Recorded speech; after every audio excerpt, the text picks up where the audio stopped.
இந்த hardboard use பண்ணி ஒரு பென் ஹோல்டர் தான் ரெடி பண்ண போகிறேன். ஃபர்ஸ்ட் நான் வந்துட்டு வீடோட கூரை இருக்கிற மாதிரி 3 அடுக்காக வரைஞ்சி எடுத்திருக்கேன். இதோட ஹைட் 13 சென்டிமீட்டர் இருக்கிற மாதிரி மார்க் பண்ணிட்டு கட் பண்ணி எடுத்திருக்கேன். அதே மாதிரி 2 பீஸ் கட் பண்ணி எடுத்திருக்கேன். இனி ஃபுல்லாகவே க்ளூ அப்ளை பண்ணிட்டு கலர் ஷீட் வச்சு கவர் பண்ணி எடுத்துக்கிறேன்.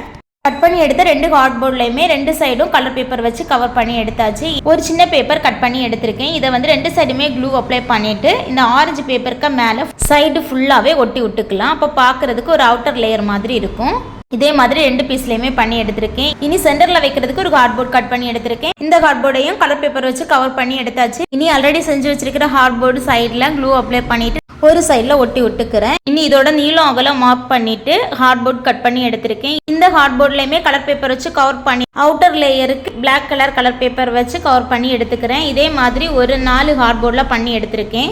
இன்னொரு சைடில் க்ளூ அப்ளை பண்ணிட்டு அதையுமே ஒட்டி விட்டுக்கிறேன். உட்ஃபில் க்ளூ தான் எடுத்திருக்கேன். நார்மல் ஃபெவிகாலை விட இது ரொம்பவே ஸ்ட்ராங்காக இருக்கும். இனி குட்டியாக பண்ணி வச்சிருந்த 4 ஹார்ட்போர்டையுமே வரிசையாக கேப் விட்டு ஒட்டி விட்டுக்கிறேன். அவ்வளோதான், பென் ஹோல்டர் ரெடி ஆயிடுச்சு. இதுக்கு எவ்வளோ ரேட்டிங் கொடுக்கலான்னு கமெண்ட்ல சொல்லுங்க. அடுத்து என்ன மாதிரி கிராஃப்ட் போடலான்னு கமெண்ட் பண்ணுங்க. மறக்காம லைக் பண்ணிக்கோங்க. தேங்க்ஸ் ஃபார் வாட்சிங்.